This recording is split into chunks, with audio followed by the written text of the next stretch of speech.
This episode is brought to you by Muntins Malts, a company that is passionate about providing premium malts to brewers worldwide. For over a century, Muntins has been a leading supplier of brewing and distilling malts, offering the finest British malted barley on the market. You can experience the difference Muntins offers by joining a recipe receiving tier of our Trub Club, because every kit that ships out now includes premium Muntins malt. You know, we've known the Muntins crew for a long time, and I can tell you, friend, you're going to love brewing with their grains. Ask your local supply shop to carry Muntins malts, or homebrewers can join our Trub Club at homebrewhappyhour.com/club, be a part of the community, and come brew with us. Thank you, Muntins, for supporting our efforts and homebrewers worldwide. Today's show is brought to you by Hopsdirect.com. Grown in the esteemed Yakima Valley on the Peterball family farm, Hopsdirect.com offers the widest variety of hops available online at incredibly competitive pricing. It's simple. They grow hops, they sell hops, and they ship hops straight from their family-owned farm to your doorstep. Producing the highest quality hops is Hopsdirect.com's passion, and they're proud to be an independent grower in the craft beer industry. Go to Hopsdirect.com right now and get what you need to make your brew day better. That's Hopsdirect.com. Today's show is brought to you by Imperial Yeast. You hear us gushing over Imperial Yeast all the time, and that's because their yeast performs for us in every batch that we brew. Imperial Yeast is adored by commercial breweries and home brewers alike. Their pitch-right pouches are jam-packed with over 200 billion fresh yeast cells, guaranteed to deliver flawless, fast fermentations every time. Imperial Yeast strains are grown by a team of pro brewers and home brewers who live to help other brewers learn more and ferment better. Join any recipe receiving tier of our Trub Club and get a free upgrade to premium Imperial Yeast with every recipe kit that ships out to you. Learn more at homebrewhappyhour.com/club and come brew with us.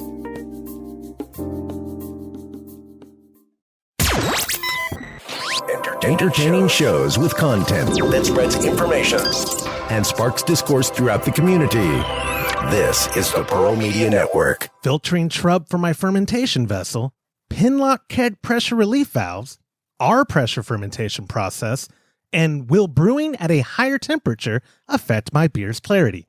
This is Homebrew Happy Hour, episode 347.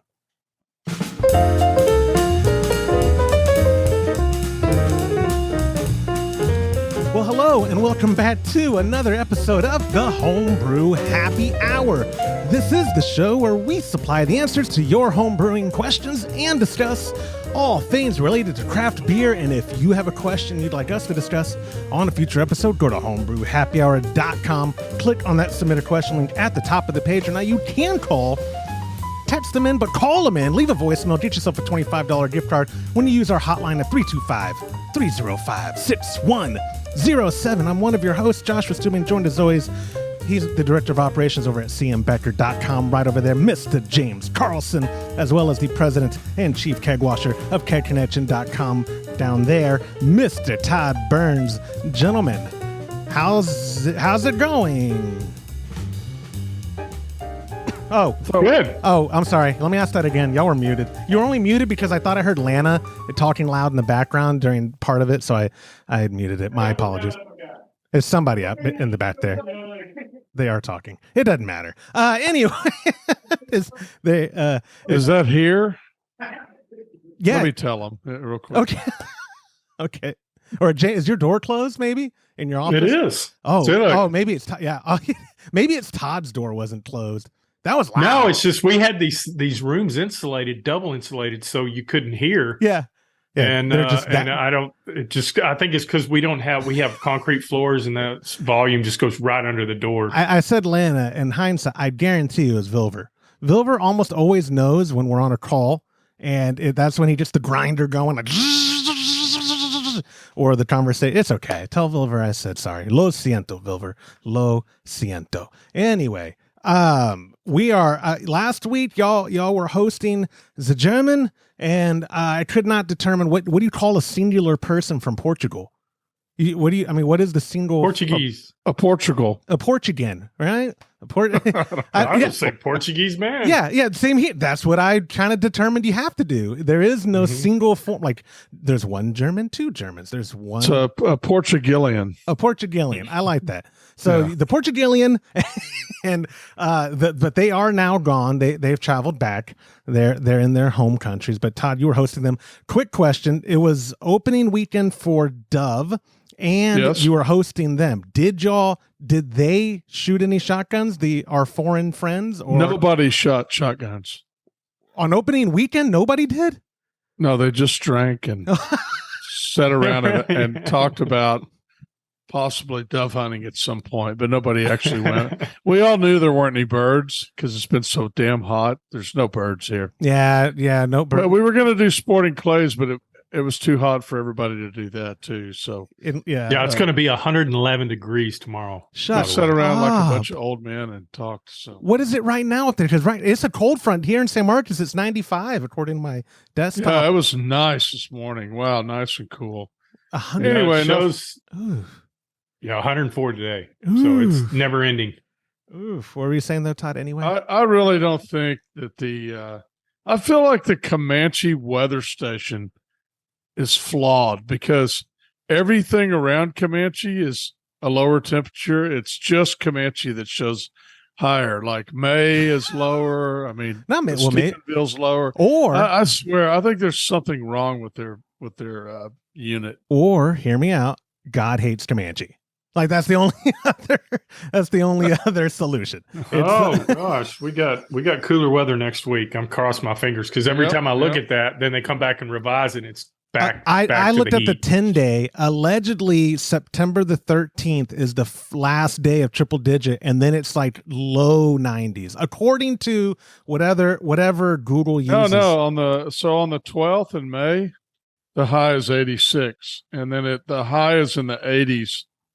Until the following Monday, which is like it's 8 days, and whatever So we're going to have a long week of cool weather, and then it's going to go over the 90s again. Yeah, when you're actually, hopefully not. Hopefully not. Next week though, Todd, you're actually going to be gone. You're going to be in Florida, so you'll not get to enjoy that's right. Weather. You get all the humidity and the that's heat. Right. That's where you're going. Yeah. But I'll be on a beach, so you will be. So suck on that, right? Yeah. That's right. You want to be. And I don't leave. I am gone. I don't leave till Thursday. So. Oh, okay. And you're saying the cooler weather's starting Tuesday. We could do the show on podcast. Wednesday. We had talked about moving it anyway. I don't know what's going on. Like with today. Today is Wednesday.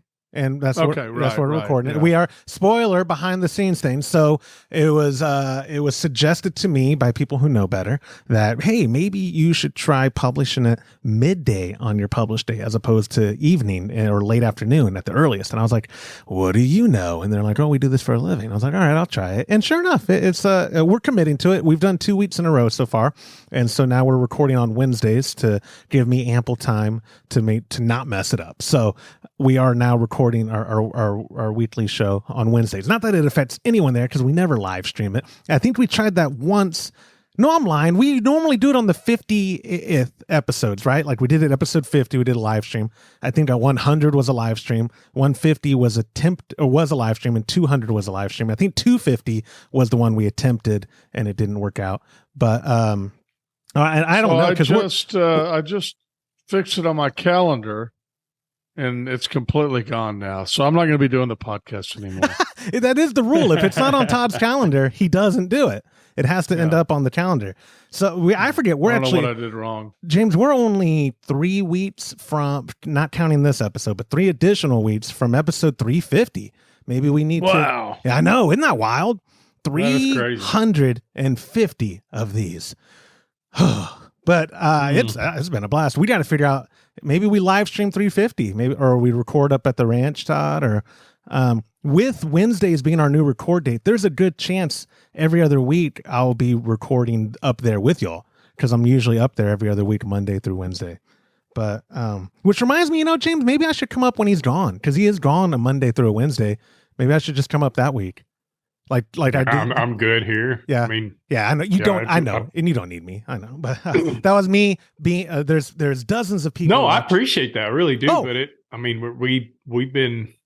I tell you what, our order crew and they've been really, really doing a good job. So it's true. When I go up there, I take all the credit, but then when I'm gone and it's still good, I'm like, crap, they know it's not anything I had to do with it. So let me get to some of the small talk. We do not have listener feedback, friends, but we have 4 questions for this week's episode. Before we get to those, Trub Club for the month of September. I'm excited because it's one of my favorite artworks I've ever done. Nope, not that. There it is. Boom. Y'all don't have it, but you've seen it before. It's Todd's ESB, a nice picture of English Todd up there with the broken hydrometer. I put him a little English hat, and I wrote his name in crayons as if, Todd, that's what you did. Like you wrote Todd's ESB in crayon. I'm very excited for this recipe because, of course, being an English beer, that means it's even better with English malts from our friends at Munton's Malt. The hops we're using, I believe, are Willamette. I'll have to double check on that. But from our friends at hopsdirect.com. And of course, we're shipping it out with Pub, a strain from our friends, a liquid yeast strain from our friends at Imperial Yeast, our longest supporters of the show. We appreciate everybody that has contributed and supported us over the years, sponsors and Patreon members included. And if you're interested in brewing this delicious kit with us, go to patreon.com/homebrew happy hour. Join a recipe receiving tier. If you want this specific kit to be kosher, you're supposed to join the every month club at $50. But if a lot of people, sometimes people say, hey, I want to do every other month, but can I start this month? And we've only been burned once. And so this is going to be a fool me once, shame on you. What did George Bush say? You so do we have questions? You can't get fooled again. No. So shut up. Okay. So Todd's ESB, again, that is available at patreon.com/homebrew happy hour. Also, for members of our Trub Club, coming very soon. Grandstand hasn't given me a direct date anymore. They just said it's going to ship soon. But our Kolstanges are coming to Patreon Trub Club members. I'm pumped about it. The artwork, we did a single color of our Trub Club logo. I think it looks clean. Someone did ask me because it has bars on top and bottom. They go, oh, is that top bar the serving bar? No, it was just a design choice. It might line up with the 0.25 liter or whatever these glasses are, 7-ounce glasses. It might line up with the actual pour line Kolstanges usually have, but it would be total dumb luck, my friends, if that happened, because this was just a design choice. It looked weird to me when I submitted the design of just having the logo. I was like, oh, I'll put bars on top and bottom. That'll kind of even out the longness of this artwork. So anyways, again, and that's going out to members of our $5 tier all the way up to the $135 tier at patreon.com/homebrew happy hour. We mean it when we say we appreciate everyone who's a member of our community, and especially those who are in our Trub Club. We try to take the money that Trub Club makes and parlay it back into fun stuff and swag for y'all. When you join those higher tiers, you'll see the kind of gift packs you get. We've sent out hats. See, like the one James is wearing was one time we sent those out. We have Homebrew Happy Hour hats that Todd has had before on this show. The most current shirts, we got to make some more, but the most current shirts, stickers, all that fun stuff, keg labels. We like giving back to the people who have been supporting us. And so these stanges are just another one of those things where once in a blue moon, we decide, hey, let's just spend a lot of money on our Trub Club members. So again, final resolution in the small talk section. If you want to catch up with what we're doing, support what we're doing, and get perks while you support us, go join our community at patreon.com/homebrew happy hour. Todd, you asked, do we have questions? You're getting tired of my small talk. Dozens of people have already dropped off the episode. I'm going to get this going. We do have 4 questions for this week's show. Starting off, it is another across the pond, overseas, foreign edition of listener question via voicemail. It's our buddy Conan from New Zealand. Hi there, guys. This is Conan from the South Island of New Zealand. been listening for about a year. Big fans of the show. You guys do a great job and very interesting content. And I have sort of scoured the podcast world for interesting podcasts, and I have kind of settled on your guys as the one that I enjoy the most. So keep on doing what you're doing. Credit to Josh, he's great, always entertaining. I am a bit more of a fan of the more quieter, softly spoken guys. So James and I'd say James is probably my favourite, but all right, I love this guy. You guys are, to be fair, you're all pretty good. Anyway, to continue, sorry, I forgot Todd's name for a second. Todd's great as well. Anyway, my question is, I use a Grainfather, a G20, so the older generation. I'm not sure if you guys know that one, but I've traditionally been filtering using an additional nylon bag when I'm transferring from my Grainfather to my fermenter vessel. So the Grainfather does have an inbuilt filter, I guess, to try and stop the larger items from being transferred to the large bits of hot matter, etc., from being transferred to the fermentation vessel. But I have used a nylon bag to catch other items, and I noticed actually someone in a homebrew club suggested that I was probably taking out some of the good things that might be added to the fermentation vessel that might affect flavour. So I was interested in how important it is to filter as much, I guess, non-liquid items or matter from the fermentation vessel. Anyway, thank you very much, guys.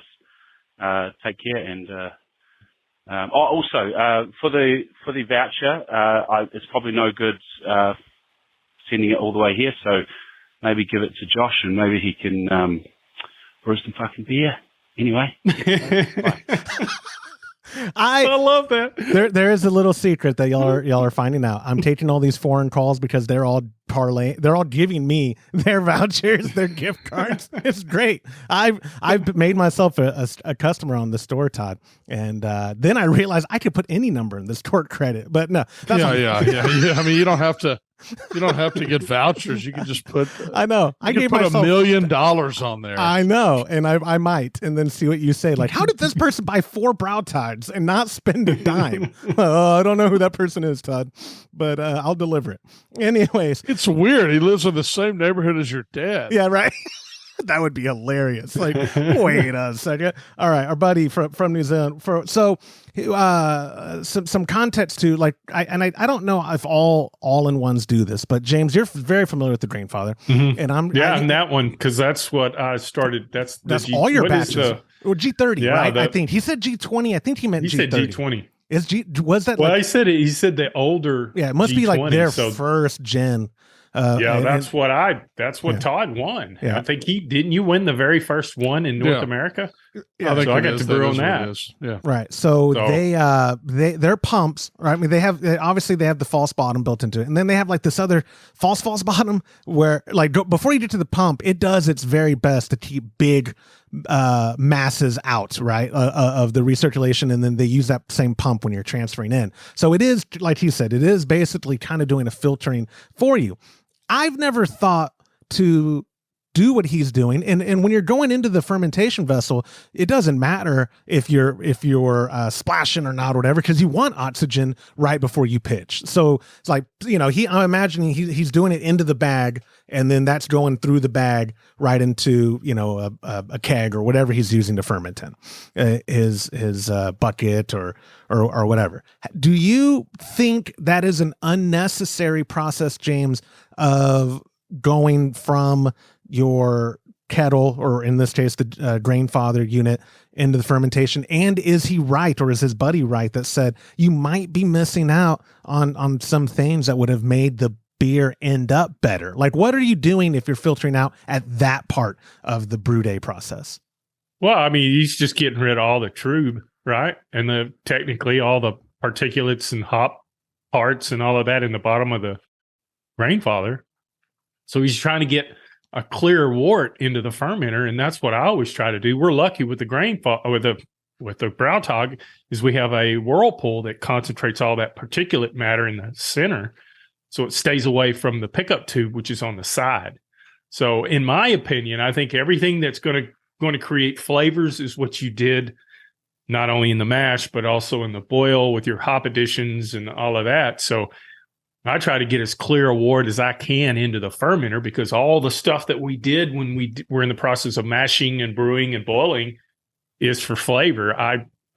Me personally, I would disagree. I would say, once you're done with the boil or the mash and the brewing is done and you're transferring in the fermenter, I want as clear and clean a wort as I can get in there, because that's less to have to filter out or clarify down the road.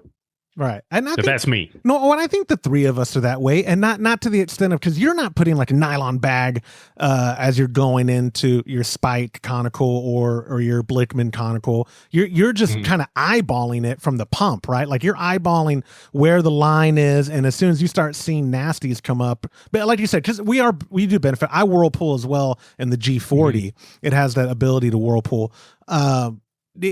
I just eyeball it, right? Like I'm not adding an additional step. Maybe I wouldn't have to even eyeball it if I did that. I'd be able to. Yeah, I mean, we can get all the way down to within, what would you say, Todd? 1 or 2 quarts at the bottom of that boil kettle, and then we can get clean wort. And when it starts sucking in the particulates, that's when I shut the pump off and I'm done. Yeah, right. Yeah. I mean, it's a decent amount that you don't get out. It may be more than even 2 quarts, but it is what it is. I mean, I don't worry about it. It's you can calculate that away. I actually tilt mine and get a little more out, but I don't want to get so much out that I'm starting to get a bunch of crap in there. So, and the idea that by not filtering it and bringing all that, bulky stuff in there, particulates in there, is going to give you better flavor. That's a new one to me. I've never heard anybody say that before. Yeah, well, I would say that what I took from it was they meant like maybe, because if he's filtering it, a nylon bag, I don't know what the equivalent of microns that would be, right? Because he's probably talking about like a hop bag. We have nylon hop bags up there. They're super fine, right? But they're not like proper. It's not a real filter. It's not. They're not rated in microns. Right. That's what I'm saying. They're not real filters. So he's probably not like. He's probably not filtering out anything that we're not also putting into our fermentation vessel. That's, you know what I mean? Because none of us are putting in chunkies. It's not like we're putting in big blobs of Trub. Now that's where I was going to go with this, not to just drag it out. But James, what would happen if, like, let's say I'm fermenting in a bucket and I'm doing a 5-gallon batch. I've got a big old bucket, and I just, instead of being careful, you know what? I just want to get this over with, and I just dump the whole kettle, everything, particulates and all that crap into it. Besides taking up volume in my fermentation vessel, is that detrimental to the fermentation process? Well, like I said earlier, it's just going to take longer to clarify if you're putting all that junk in the wort and you're putting it in the fermenter to ferment out all that stuff that's can cause clarity issues, is going to have to either settle out on its own or be filtered when you bottle or keg it. So why not eliminate that? Yeah.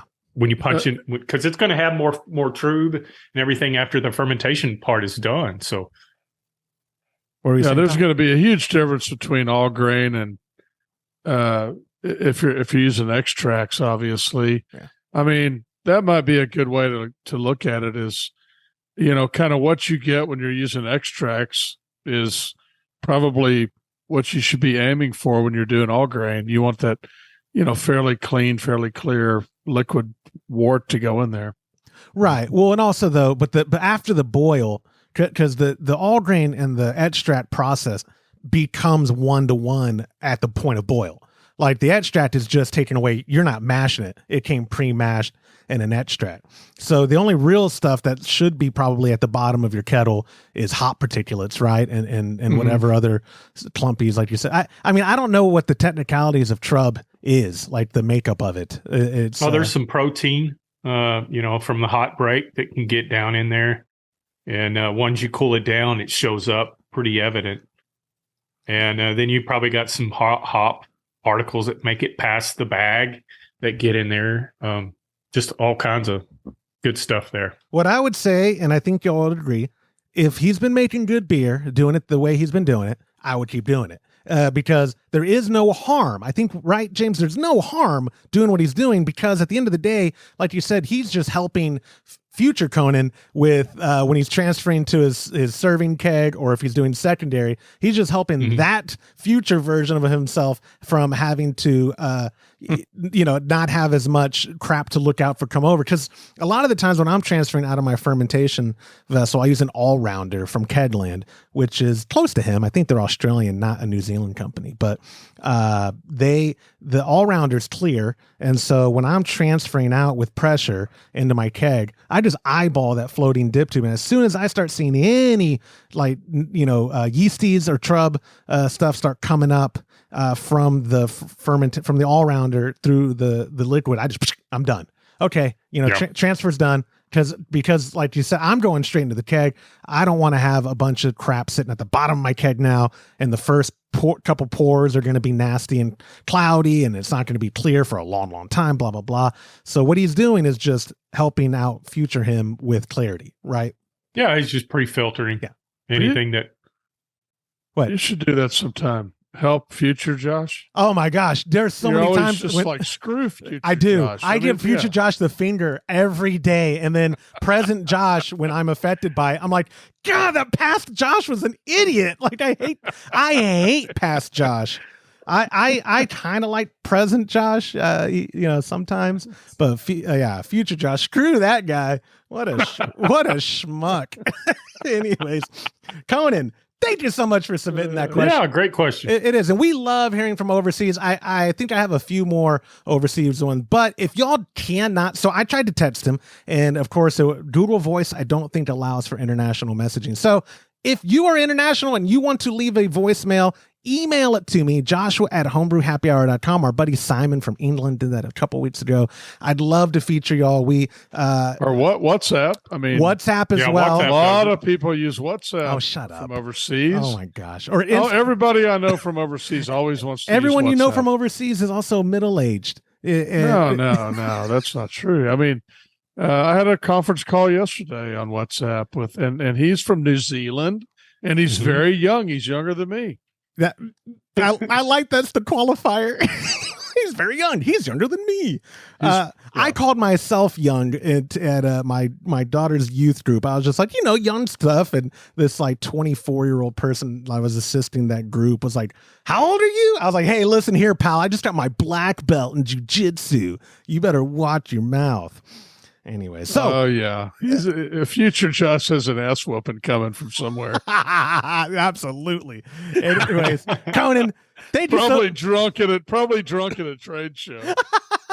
That's never happened. Hey, get down. Get between my legs. Come here. Yeah. No, I'm more likely to get a harassment complaint at a trade show with doing my jiu-jitsu than anything else. But anyways, Conan, thank you so much for submitting the question. If you would like to get yourself a $25 gift card to ketconnection.com, call and leave a voicemail to 325-305-6107. Like I said, that gets you a $25 gift card to ketconnection.com. If you email joshua@homebrewhappyhour.com or use the submission form at homebrewhappyhour.com or text message that same hotline, 325-305-6107, you still get yourself a $15 gift card, which I think is pretty good, like our buddy Stan did, which is our second question of this week's show. And he wrote, the Pinlock kegs I bought don't have a pull ring PRV, which is pressure relief valve. All of my kegs prior are ball locked with pull ring PRV lids. Is this normal? Can I swap lids? Is there a reason for no pull ring PRV?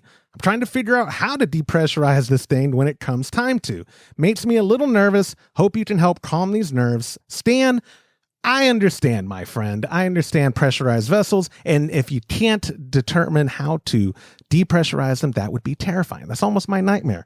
He didn't buy it from us. I texted back and forth because I was like, oh, in the options, you do this? He goes, hey, I actually got it off Facebook Marketplace. It was a hell of a deal, blah, blah, blah. A lot of people buying local to save on shipping or taxes or whatever, but the person didn't give him any he didn't look at the pictures close enough, because we all assume like a keg's a keg, right? It's going to be the same. But Todd, a lot of the Coca-Cola pinlock kegs that you get in are this way, correct? They're not pull valve or pull ring pressure relief valves. They're just like that. I mean, they're if it's a proper Coke keg, then it shouldn't have a pull valve. That's not the way Coke designed them or made them.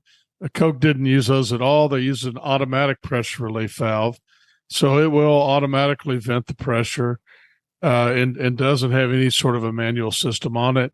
There is even some lids that have nothing, like no valve at all, and those have a fault, a purposeful fault in them, so that they will still blow out at 130, but it will ruin the keg lid. So that's not good, right? So those are basically the three systems that were used. So, well, can you explain? No, so the answer to his questions, yes, yes, and yes. Yeah, but elaborate for me. Come on, throw me a bone. Yes, that was normal. That they came without pull rings, because they weren't designed that way. 2, yes, you can replace it and use any other lid except for a racetrack, but any normal ball lock lid that would be, they call it Pepsi or Universal kegs, corny kegs, like that. Those lids are interchangeable. They can go either direction, and you can use them on. I mean, I've got a bunch of different ones at my house, and you'll see the pull ring ones on my pin locks and the non-pull ring ones on my ball locks. It's just kind of what I pick up sometimes. So it doesn't make a big difference. The pull rings are nice, particularly if you're doing certain things, but they're certainly not necessary. We actually, CM Becker actually has a little plastic piece that you can pick up on the website that will push down on the gas side and relieve the pressure, so you don't have to have a pressure relief valve. It even, if there's still some liquid in there, if you use a screwdriver and there's liquid in there, it shoots in your face. Josh, have you ever done that? Oh yeah. So it's an old nasty Coke with a rat floating in the middle of it. Yeah. So anyway, it actually, not only does it open it, but it diverts the flow of liquid, if there is some liquid in there, and shoots it down. So those are nice, and they're not expensive at all. They're like $1 something, I think. About 29 or something. And that's where, so that was where I first troubleshooted with him, because he sent it as a text, and he had sent it, obviously for the show, but I was like, oh dude, well, what was your order number? And blah, blah, blah. And he's like, oh, I didn't get it from you. I was like, oh, because I actually haven't seen those pin lock depressors that we sell very commonly at all. Besides on kegconnection.com. Not saying they don't exist anywhere, but we push them for people who get the keg that doesn't have the pull tab. Because like Todd said, 10 out of 10 actual proper pinlock kegs are not going to have a lid with the pull ring. Like that's a aftermarket lid. Go ahead. So I lied. They're $2.95. I actually couldn't remember at all, but it's called a pin lock keg poppet valve depressor. We tried to come up with the longest name we could possibly think of, and that was it. I probably came up with that name because I come up with the show names too, and people are like, "Good God, Josh, you have like 150 characters in every episode." But your description is so good; it's great. Yeah, of the product there. Yeah. Oh, it is a pin depresses. One sentence. Yeah. I didn't want to put too much thought into it, boss. I don't want to confuse people.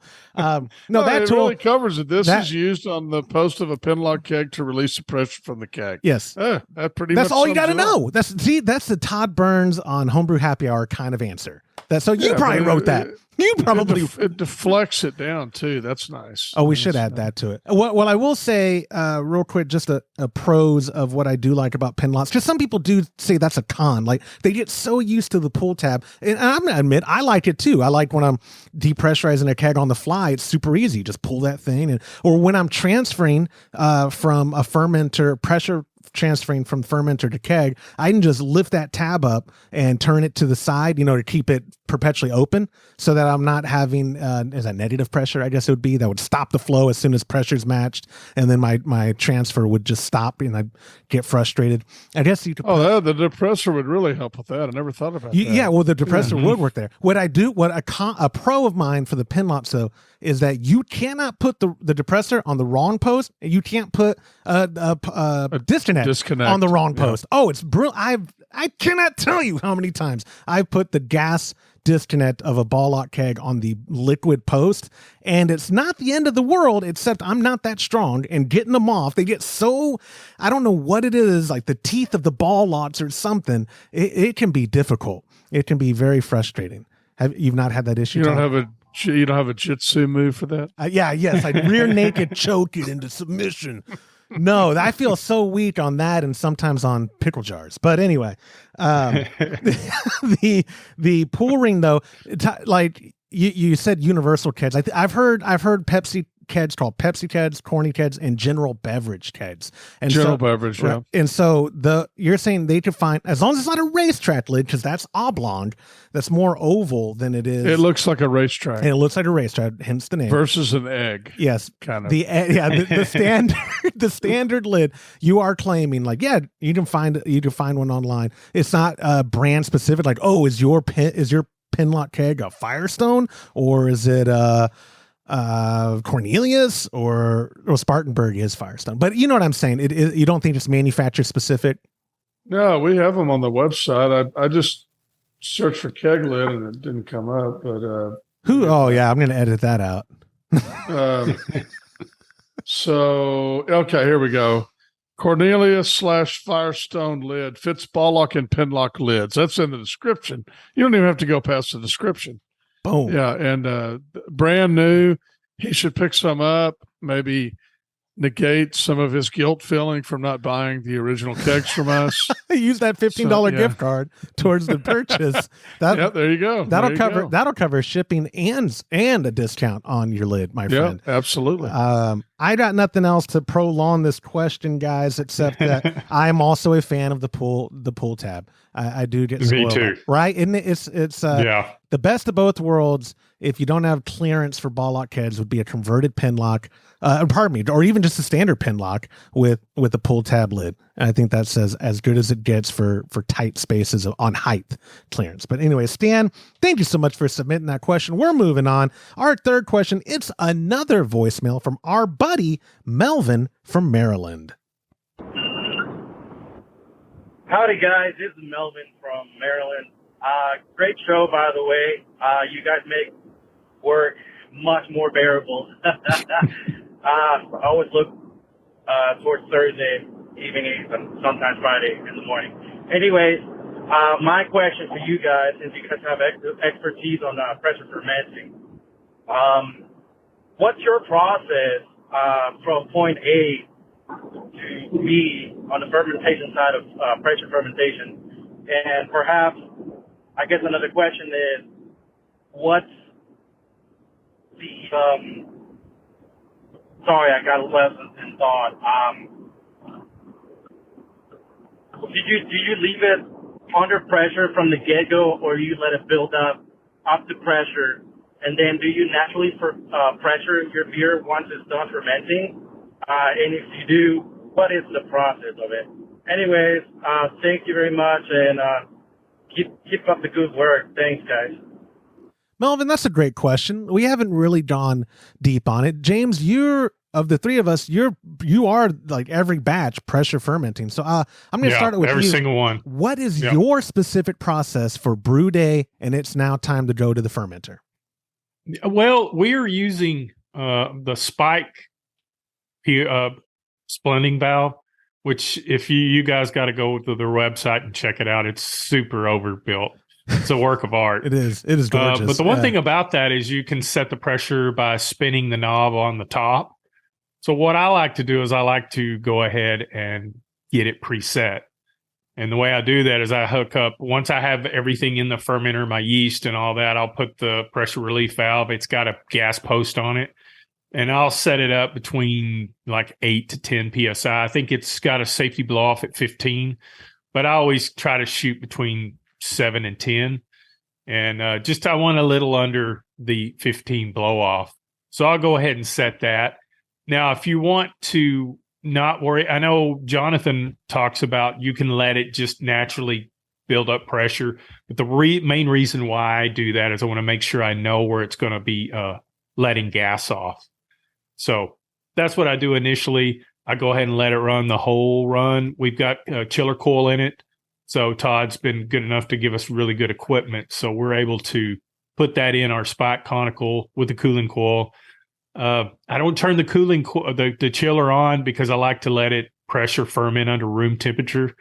Seems to work better that way. The yeast like it. No off flavors. I let that thing go. And it is, by the time it's ready to keg, it's partially carbonated, but because of the valve is gassing off, you're not going to get it completely 100% carbonated, but you can get real close. And then we just top it off once we do keg it, or you can set it and forget it on your regulator. Super easy to do. And that's what I do every time. So for clarification, are you putting pressure, you putting the wort in, and then you're putting pressure and set. Okay. Yeah, we've got a CO2 bottle with a hose and a disconnect. Right. So I'll just put everything together, make sure everything's nice and tight, no leaks.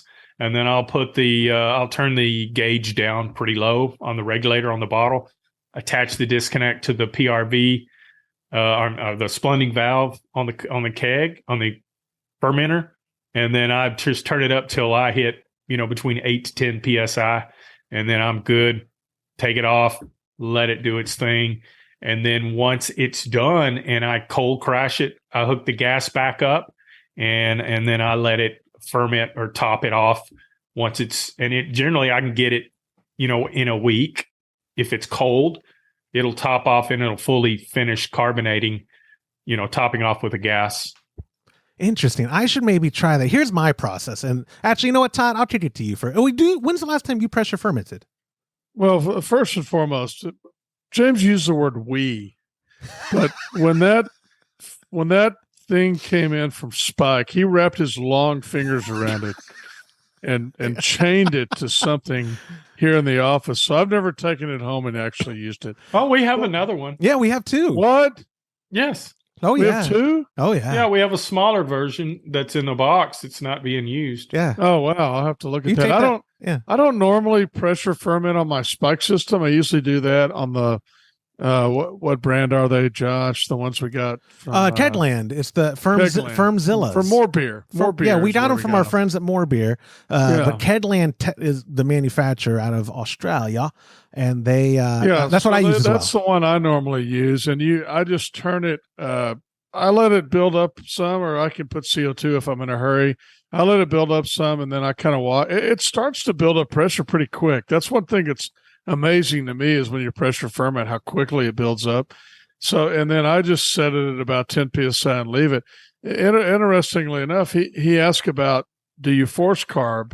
Well, you kind of force carb automatically. I mean, if you pressure ferment, it's pretty well carbed by the time you're done, which is the same when I don't pressure ferment, is usually in my spike fermenter, and I have it under pressure, and it's usually fermented as well. So they both give you some. I don't know that it always fully is ready for the proper carbonation after pressure fermenting. Right. James does it a lot more than I do. I do it occasionally, but I still like to do my lagers. I like to do at temperature. Yeah. I like to do them in the spike, and then on my ales, typically I just do them regular temperature and don't worry about it. 'Cause I don't know how much advantage there is to pressure ferment on ale, but James doesn't brew a lot of ales. He really likes brewing lagers. Right. So, and the Kolsch that I've been doing under pressure is a hybrid, right? So it's not like a traditional ale. But let me tell you all the process I did, and I think it actually turned out and worked out well. I do set my spunding valve like James, but I do it ahead of time on a keg, and actually. I've rechecked it on this one. I have an extra keg.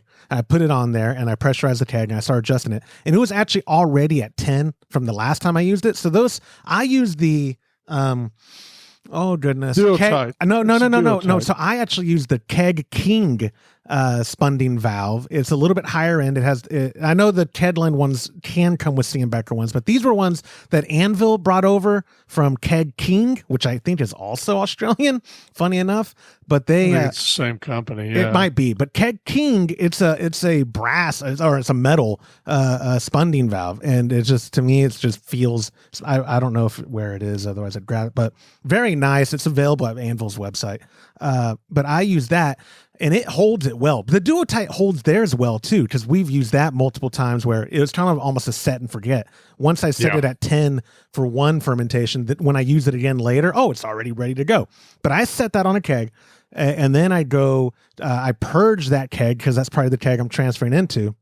And I let we're talking about my fermentation on the actual fermenter. Yes, I take that off. I put it on my fermenter top and I let it go naturally, build up the pressure. And then you can hear it, start once it gets above that 10. Mm-hmm. I did this Kolsch my office was hovering at like 69. And then it had all that pressure for about 8 days because I went out of town during fermentation. It was probably finished in 3 days because it was Imperial Dieter, and Imperial just plows through. When I got back and it was time to transfer into a keg Todd, I did that, at like 4 or 5 PSI, real low, going into the keg, filled it up, took it to my pops. And this was like 2 weeks ago, almost to the day, and just set it at serving pressure. When I was just there, it had been on serving pressure for right at like 2 weeks, a little bit less. It was damn near perfect. Like, it should be finished, right? Yeah. And so this is the first Kolsch I didn't force carbonate, and I believe it's because of the pressure process doing. I would definitely carbonate it. Yeah, it was incredible. It was nice, and only forced carbing is not a big deal to me, but I get so worried I'm going to overcarb that I typically undercarb. And like James, we're not kind of each other because Todd gave us both a complex about overcarbonation.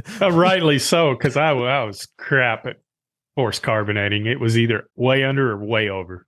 So, but like you said, James, you're basically doing what I'm doing now too, where it's so close to it that it's more comfortable just adding I'm gonna put it at 12 or 14 or 15 or whatever, as opposed to rocking anything or that. Or maybe you still do rock. I just didn't with this Kolsch, and it turned out great. It's the beauty about having a pressure fermenter and a bottle of gas is once it's done primary fermentation, I should put it on 10 psi, hook it up, and as it's cold crashing and conditioning, it's also getting carbonated or top finished carbonating. So by the time it's done, you just pump it in a keg through a filter, and you got good clear beer. Absolutely. And we didn't filter this Kolsch, but the first pour was the only kind of cloudy pour, and now it's beautiful. And we're having a celebration party for my daughter's craniotomy anniversary, and that's what we brewed it for, and it's going to be great. I'm so happy with how it turned out, and it's going to be nice. And Todd, I'll bring up some for the ranch too, because we did a 10-gallon batch, so I'll have awesome. Because all the Kolsch is gone.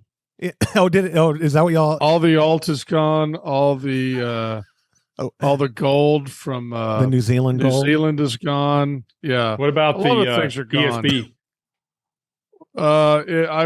I floated the. No, you're thinking of the ESB or no? The British Mild is the one I have. Oh, the British Mild. Yeah. So I floated it. My dad came over last night, and he wanted a beer, and we floated it. But I have a whole nother keg of it. Cool. What about the gin? Is the gin okay?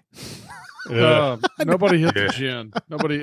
These are more whiskey. Don't drinkers. even mention the G word. The G word. I like that.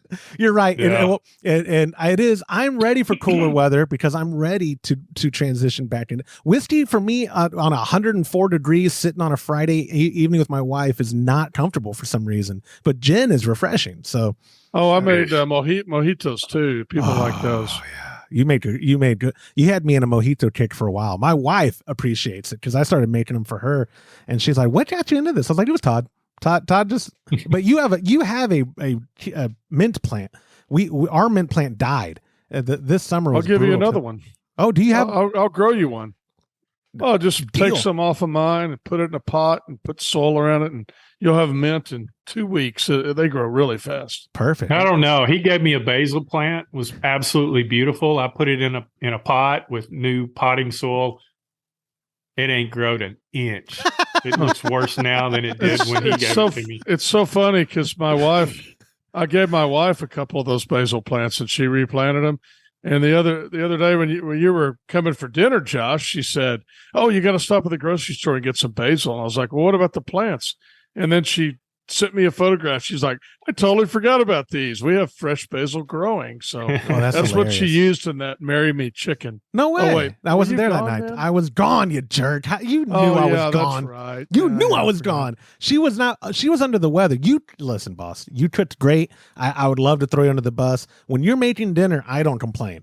If both of y'all were under the weather and it was me having to make food for the foreigners, I might have complained a little. But you'd have drove into Brownwood and gotten some meat up something for the griddle. Yeah. It would have been fine. But no, you actually cooked great. You made us. You had venison sausage one night with corn and beans, and then I forget what you actually made the second night. Oh, and then you missed this weekend too. I made a big brisket and a pulled pork. Did you really? God, they were both good. Did you go out there, James? James had some from. No, he was. Oh, sick, I had brisket. I had it for lunch yesterday. Damn. I brought it. we for had it lunch today yesterday. and yesterday. Oh, yeah. Even Gracie got some brisket. She was very excited.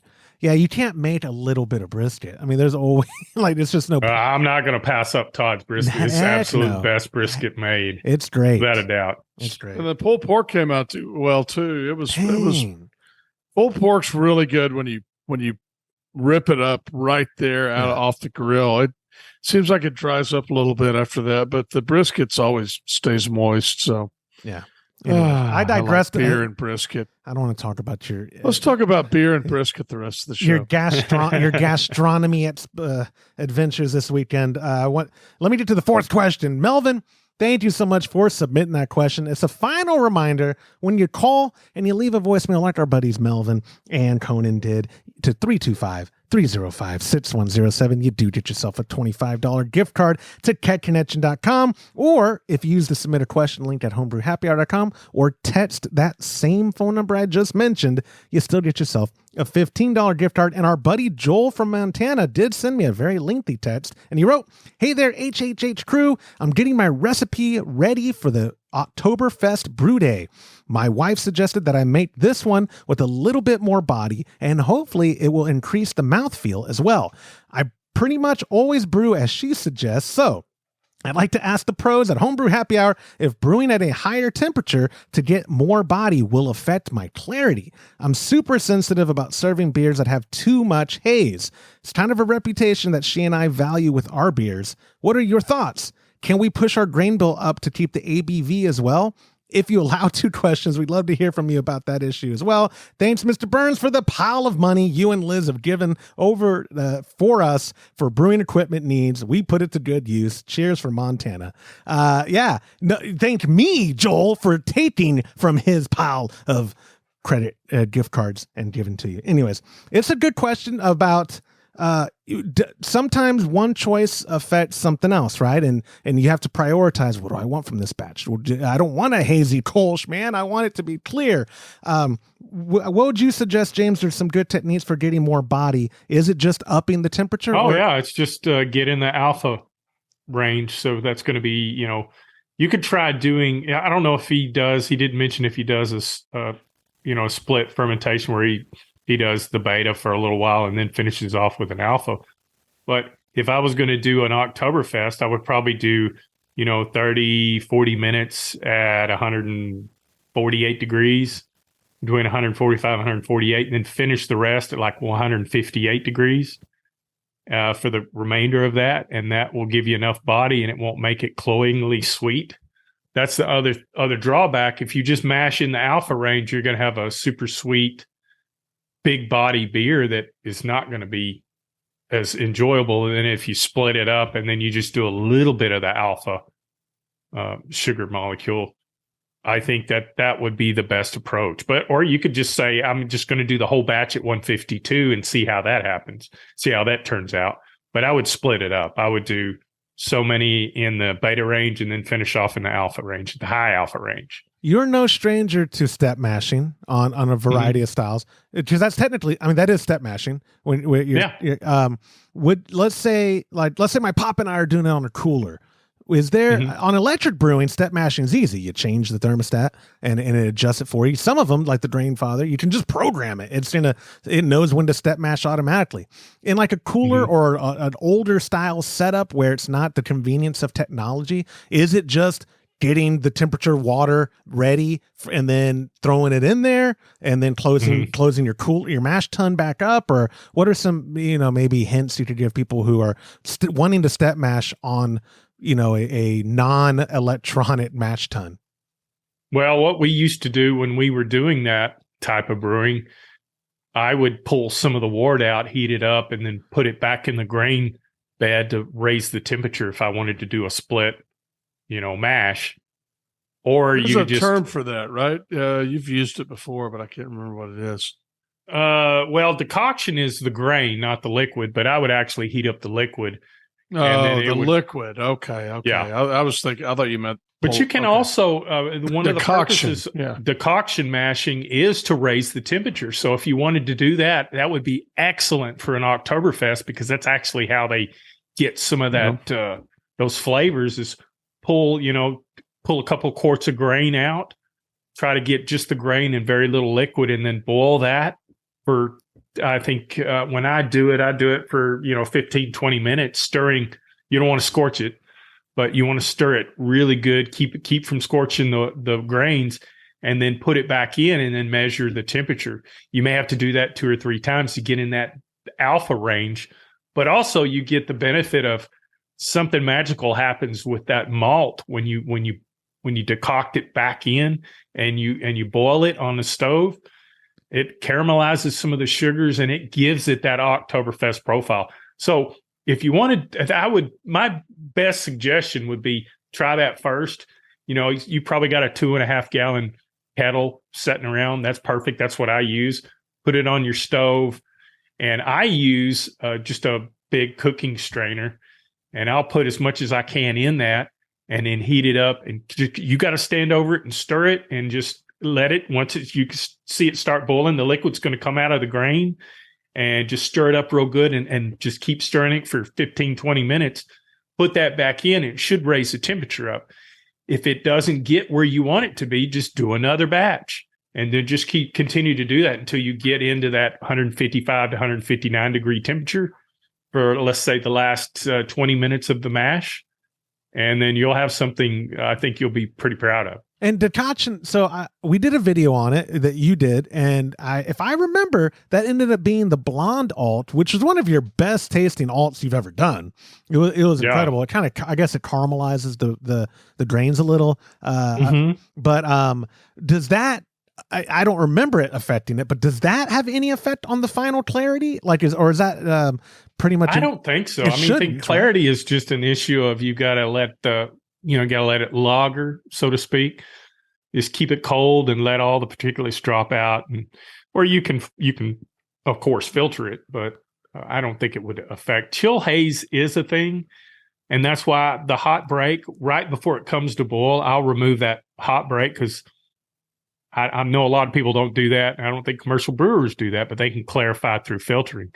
But I read a long time ago when I started all grain brewing that can contribute to chill haze. So I removed that, and I don't normally see that as an issue. But Todd, when you're doing, you brew way more styles than I even care to think about brewing.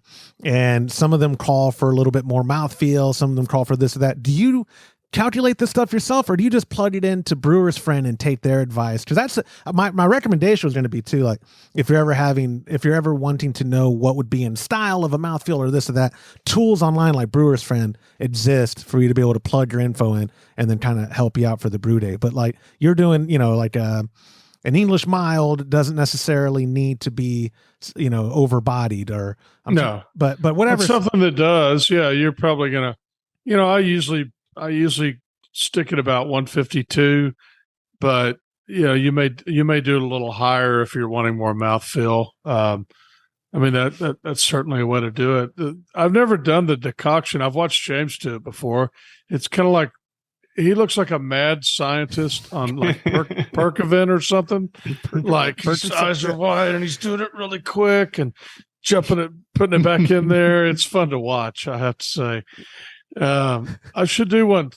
I should do that sometime. It would be fun to do like an alt beer or something with it. Or a fest beer. Another thing I didn't mention, he mentioned bringing the alcohol, the ABV up. Yes. Absolutely could do that. Just add a little base malt. You don't want to affect the flavor character of the roasted grains in that. But if you want to bump up the ABV, just add a little more base malt to the recipe.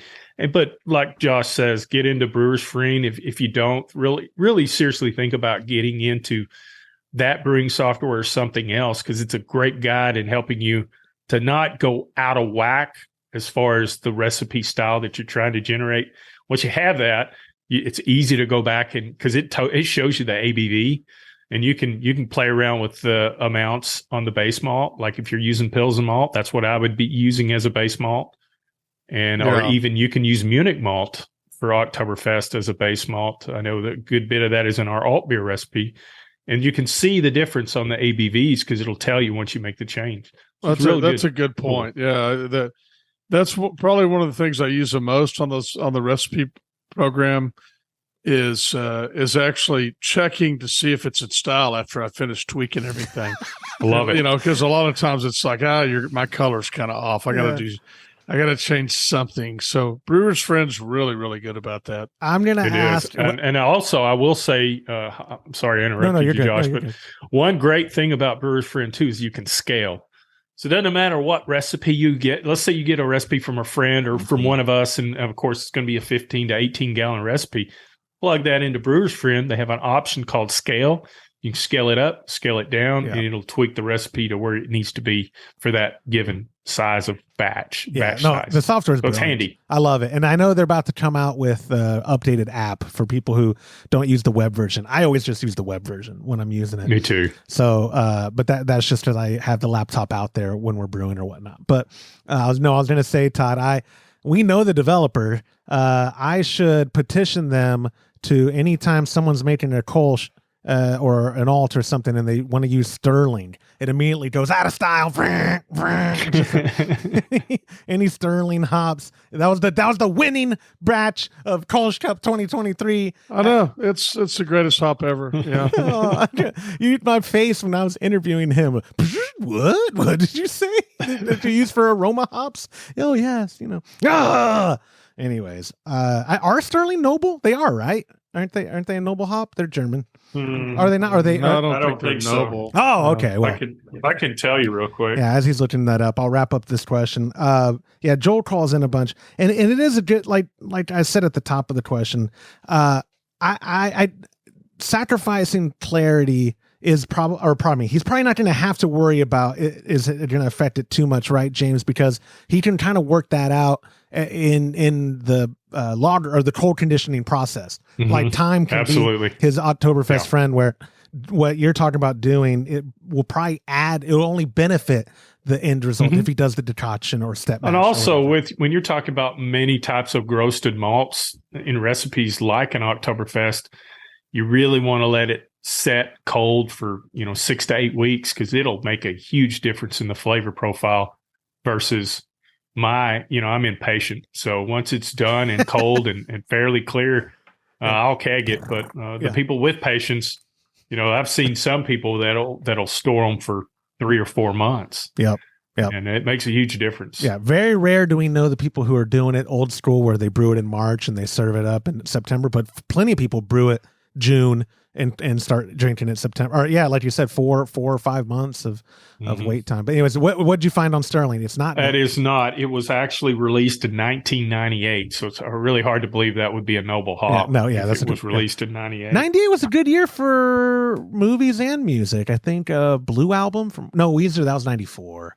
Was Pinkerton maybe 98? Movies, I think Jurassic Park was 98. Anyways, good year. Not for hops, but for pop culture. 98. Yeah, that's the year they brought us Sterling. What are you talking about? Yeah, greatest year ever.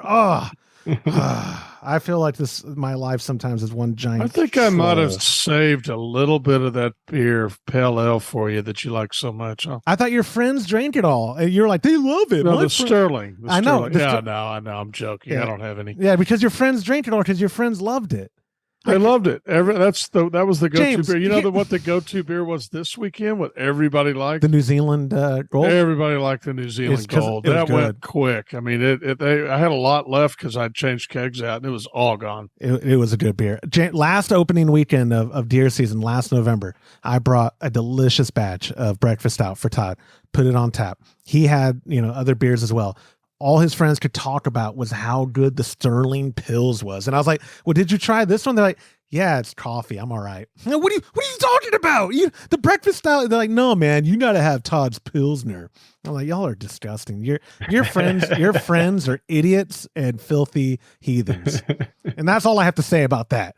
I can't wait to see y'all in November for this year's opening weekend. Anyway, none of my friends listen to this show, so you're not getting your message. Not even Mark across. anymore? Josh. I thought Mark did. Yeah, he might every once in a while. Josh, what you said was just not right. Anyways, that's an inside joke nobody cares about, especially if Mark's not listening. Joel from Montana, thank you so much for submitting that question. My friends, that's all I have for this week's episode. We got through all 4 questions. I didn't drag them out too bad, and I didn't. And now that we're recording on Wednesdays, like you said, Todd, you could be on next week before you take off on a trip. We will have this published, our little experiment of midday publishing for Thursdays, see how it goes. And I always welcome feedback on that as well. You don't have to call it in because I'm not going to play it on the show, but you can email me your thoughts and suggestions on our publishing schedule. We're very receptive and try to adapt to what our audience wants. The tens of people that we entertain every week. We appreciate y'all. So Todd, James, I appreciate y'all's time, and I'll see y'all soon. Thanks.